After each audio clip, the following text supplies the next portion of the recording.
송은재TV 시작합니다.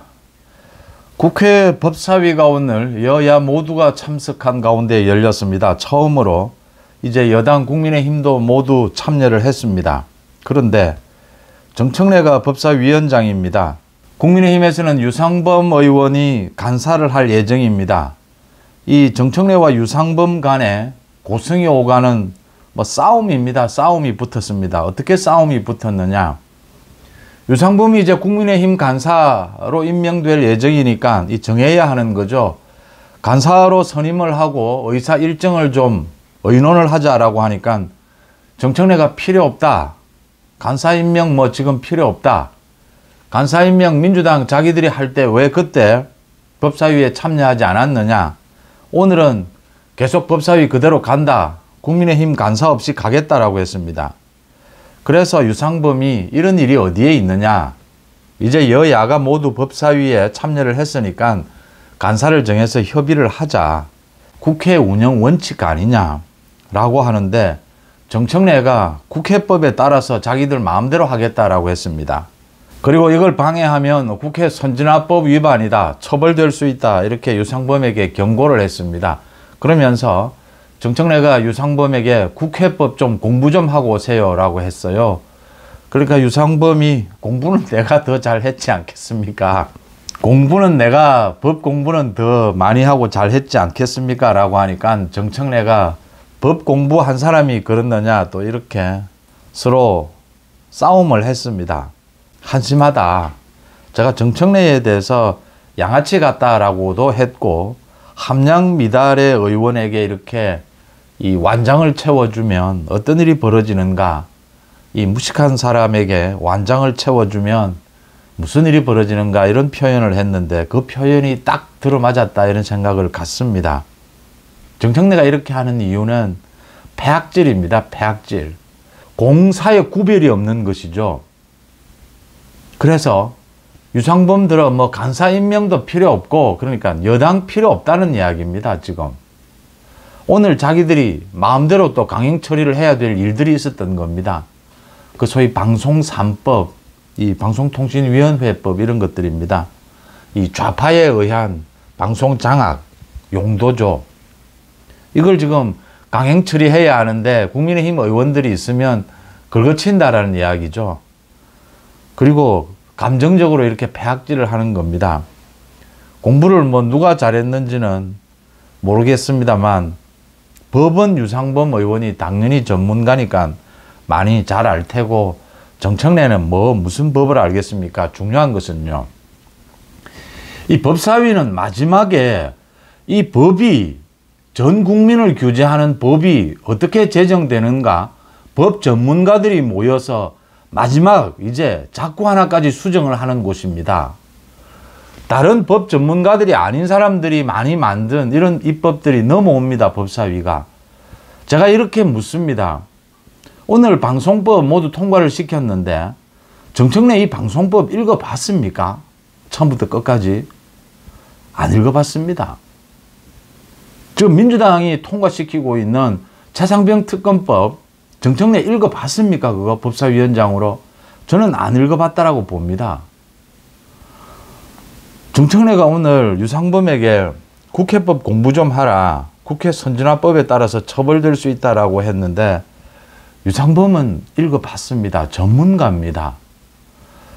참 정청래에 대해서 이 국회 윤리위에 제소를 해놓은 상태입니다. 그런데 국회 윤리위가 정청래를 아마 어떤 처벌을 하지 않을 겁니다. 현실적으로.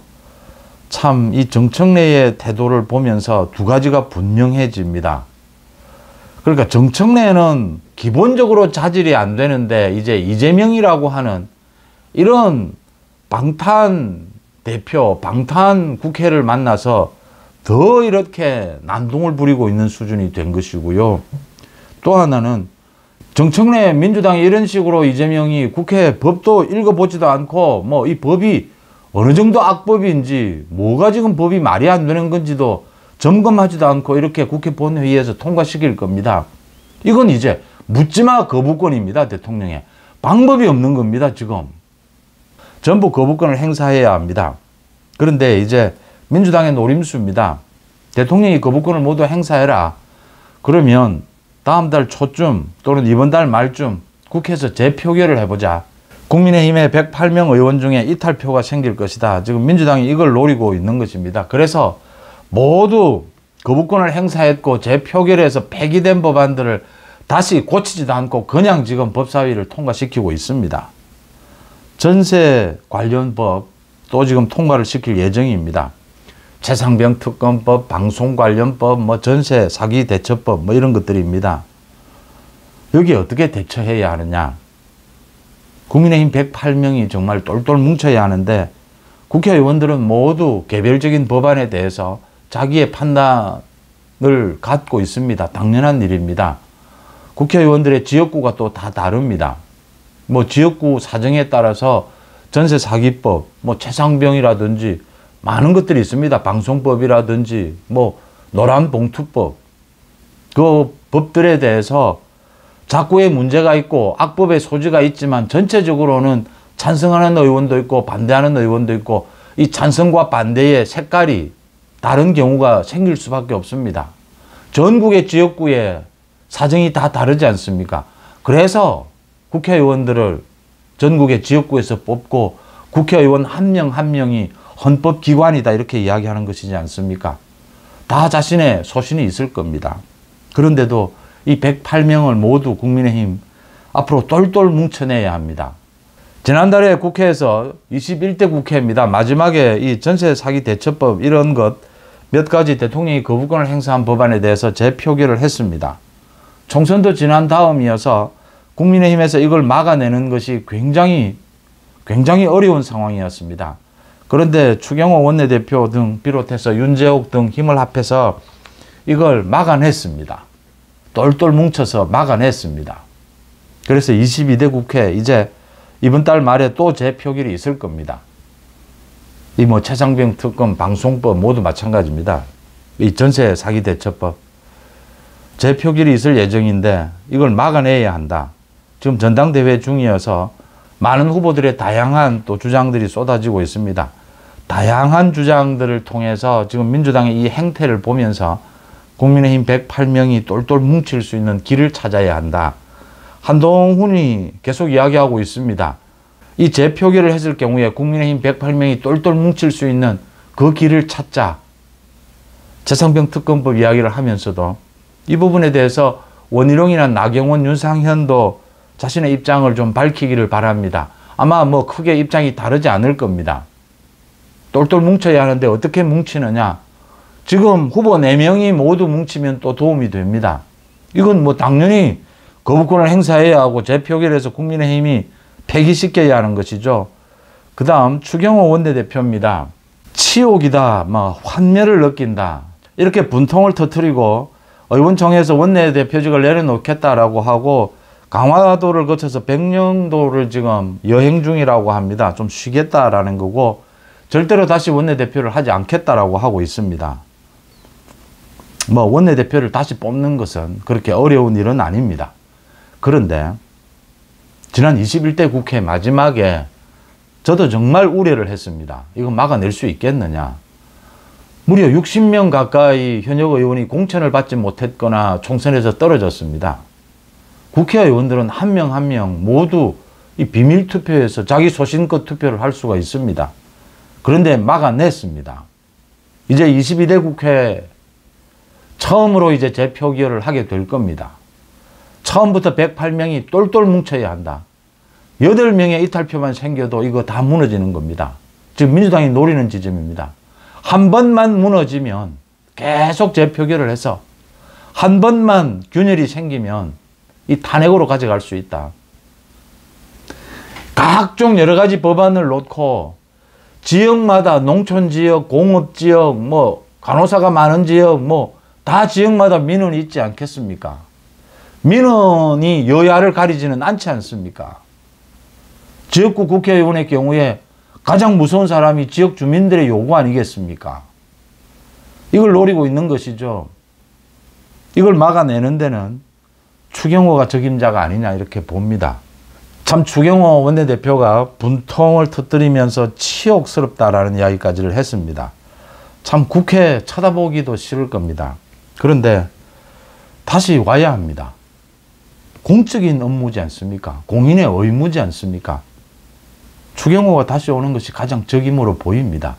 지금 뭐 원내대표를 새로 뽑는다라고 해서 좀 더 국민의힘이 똘똘 뭉치는데 좀 더 도움이 될 것이다 라고 보기는 힘듭니다. 이미 한번 해냈습니다.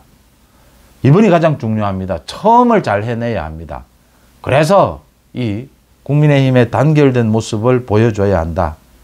유상범에 대해서 이 정청래가 법 공부 좀 하라라고 했습니다. 유상범이 뭐 법은 내가 좀 공부를 더 많이 했지 않겠느냐, 내가 더 잘 알지 않겠느냐라고 했습니다. 이 정청래는 공적인 업무를 시켜서는 안 되는 사람입니다.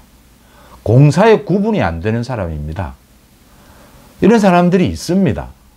이 본대 없이 큰 거죠, 이게 지금. 본대 없이 살아온 거죠. 이럴 때 그런 표현을 쓰지 않습니까? 양아치란 말 이상해. 저는 뭐 아무리 찾아봐도 말을 찾을 수가 없습니다. 국민의힘 후보들이 열심히 뛰고 있습니다. 오늘은 6.25죠. 6.25니까 핵무장 부분을 이야기를 했습니다. 나경원의 입장과 이 원희룡, 한동훈의 입장 이렇게 나뉘었습니다. 나경원은 핵무장을 하자. 우리도 이제 핵무장을 해야 한다. 라고 했고, 원희룡과 한동훈은 지금의 윤석열 정부의 이 방침이 맞다. 미국을 통해서 미국의 핵우산을 통해서 이 핵을 갖추자. 그 다음 핵무장을 할 수 있는 모든 준비는 다 갖춰놓고 있자. 그런데 핵무장을 당장 하는 것은 NPT라고 하죠. 핵 확산 금지 조약입니다.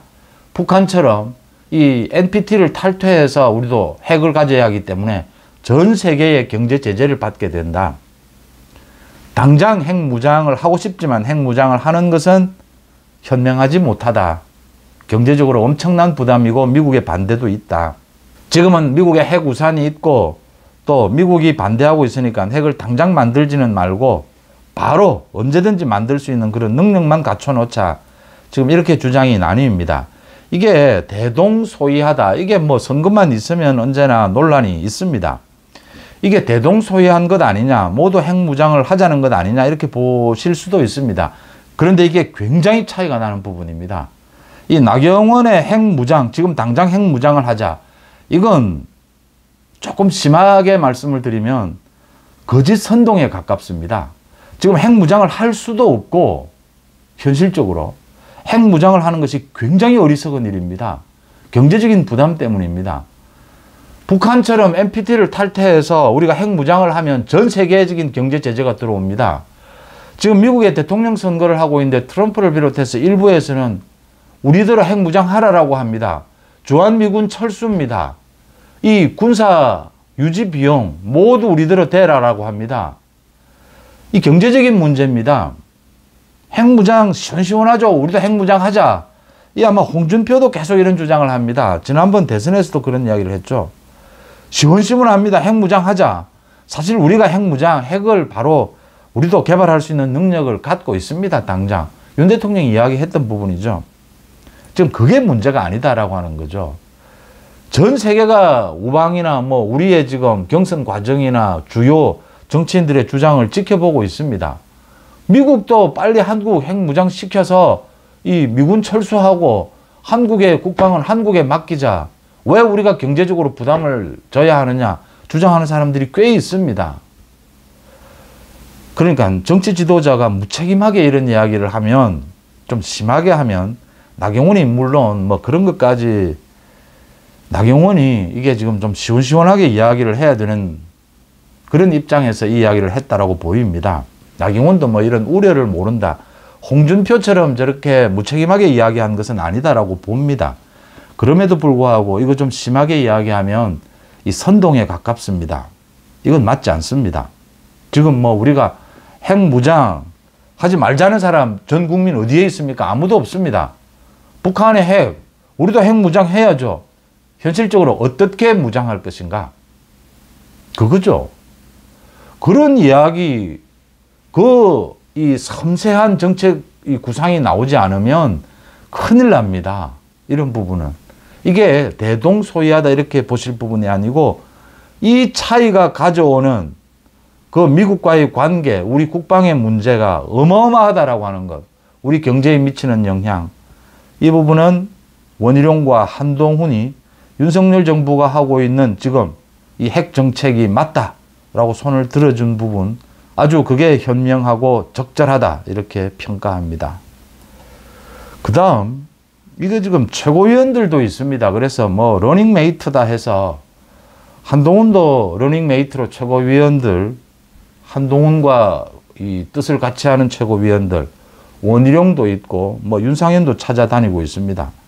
이 러닝메이트는 뭐 있을 필요가 있습니다. 최고위원회의를 앞으로 구성을 하게 되면 이게 뭐 당대표가 한마디 하는데 언제나 반대하고 이러면 뭐 일이 안 됩니다. 뭐 현실적으로. 그러니까 뜻을 같이 하는 사람들, 또 같이 하지 않는 사람들 이렇게 섞여야 하는 것은 맞습니다. 그런데 이 러닝메이트가 무슨 이게 아주 나쁜 의미의 계파 정치입니다. 그런 걸로 흘러서는 안 된다. 그런 점에서 김민전 의원입니다. 요즘 김민전 의원이 인기가 높죠. 이 특검하자, 김건희 특검하자라고 하니까 좋다. 그러면 김정숙, 김혜경 특검하자라고 해서 또 여러 가지 부분에서 김민전 의원이 이 명료한 메시지를 내서 대변인을 하고 있다가 이제 최고위원 출마하겠다라고 해서 대변인직을 내려놓았습니다. 김민전이 인기가 있습니다. 김민전이 오늘 밝혔습니다. 김민전은 그러면 누구와 러닝메이트냐라고 이제 기자들이 묻게 되는 겁니다. 이게 뭐 말 그대로 언론에 나오는 찐윤 후보가 원희룡이니까 원희룡과 러닝메이트냐. 김민전이 오늘 밝혔습니다. 나는 원희룡도 아니고 나경원도 아니고 나는 독자적인 최고위원이다. 참 김민전이 매력이 이래서 있습니다. 김민전이 사실은 뭐 원희룡이나 나경원 이 나이대도 비슷하고 또 같이 정치학을 전공한 교수죠. 국회의원을 하지 않았다 뿐이지 사실은 뭐 재선 3선급의 정치적 경륜을 갖고 있습니다. 김민전이 김민전이지 이게 지금 원희룡 나경원이 뭐 나경원은 배신을 당했다, 이철규에게 배신을 당했다라고 하고 이 뭐 원희룡은 찐윤이다라고 하는데 원희룡은 제가 말씀드린 대로 오늘 핵 문제도 그렇습니다. 원희룡과 한동훈이 앞으로 아마 어떤 점에서 차이를 보여야 할지 차이를 보여줘야 하지 않겠습니까? 그게 지금 출마한 후보의 의무입니다. 당원들과 국민들에 대한 차이를 보이는 부분이 힘들 겁니다. 이 많은 국정의 현안에 대해서 어떻게 대처하느냐, 원희룡과 한동훈이 그 차이를 발견하는 게 힘들 겁니다. 원희룡은 지금 이제 전통 보수에 접근하고 있다. 한동훈은 그것보다는 이 외연 확장에 주력하고 있다. 한동훈은 수도권에 주력하고 원희룡은 오늘 그 영남을 방문을 했습니다. 대구를 방문을 했습니다. 이제 영남권을 중시한다 이러는데 이게 차이입니까? 국민의힘이 앞으로 윤석열 정부가 성공하기 위해서 영남도 필요하고 수도권도 필요합니다. 똑같은 이야기라고 저는 봅니다. 전통 보수층도 중요하고 외연 확장도 중요합니다. 자신들이 어떤 차이가 있는지를 그건 뭐 제가 굳이 원희룡 한동훈에게 맡기겠습니다. 그 차이를 자신들이 찾아내서 이제 지지를 호소해야 되는 것이죠. 그 뭐 윤 대통령과 나는 만나서 밥 먹었다. 나는 뭐 또 한동훈은 전화 통화했다. 뭐 이걸 차이로 이야기하기는 원희룡답지 않고 한동훈답지 않은 것이다. 말이 좀 다른 곳으로 샜습니다. 이게 맞습니다. 최고위원은 뭐 러닝메이트도 괜찮습니다. 그런데 그게 악성 계파로 가지 말라라고 하는 이야기입니다. 모든 것은 이 윤석열 정부 성공을 기준으로 최고위원쯤 되면 독자적인 자기의 정치 비전을 보여주는 것입니다. 그리고 뭐 지금 선거에서 현실적으로 또 러닝메이트 제도를 아예 하지 말라라고 말하지는 않습니다. 그런데 거기에 얽매이지 마라. 김민전이 지금 뭐 이 원희룡 나경원 사이에서 뭐 어느 쪽으로 개인적으로 정치적으로 어느 쪽으로 서기도 애매하고 또 김민전은 이미 원희룡과 뭐 나경원과 거의 뭐 자신은 아마 정치적으로는 이 경륜으로는 거의 급이 같다 이렇게 볼 텐데 어느 쪽에 러닝메이트 하니까 김민전이 자존심도 좀 상하죠. 그래서 독자 출마한다. 나는 독자의 최고위원이다 라고 선언을 했습니다. 김민전다운 현명하고 아마 이래서 김민전이 지지를 받는다 이렇게 봅니다. 한 번 더 말씀을 드립니다. 원희룡, 나경원, 이 한동훈, 윤상현까지 마찬가지입니다. 이번 전당대회에서 당대표가 되는 것이 가장 중요할 겁니다. 당연합니다. 그런데 멀리 봐야 합니다. 이번 전당대회로 모든 정치가 끝나는 것이 아닙니다. 이번에 당대표가 누가 되든지 당대표가 되지 못하는 사람들은 또 비주류로서 비판하고 견제하고 협력하면서 이게 폭넓은 통합을 이뤄낼 수 있어야 한다. 그래서 이번 전당대회가 그 시작이다. 이 4명의 후보가 경선을 하고 그 뒤에도 계속 경쟁하면서 협력하면서 윤석열 정부 성공을 위해서 나아가야 한다. 그래야 정권 재창출이 있다. 이렇게 좀 길게 볼 것을 권합니다. 그러면 당원들의 또 국민들의 지지를 당연히 받게 될 것이다 라는 점 되새겨 봅니다. 송은재TV 마칩니다. 고맙습니다.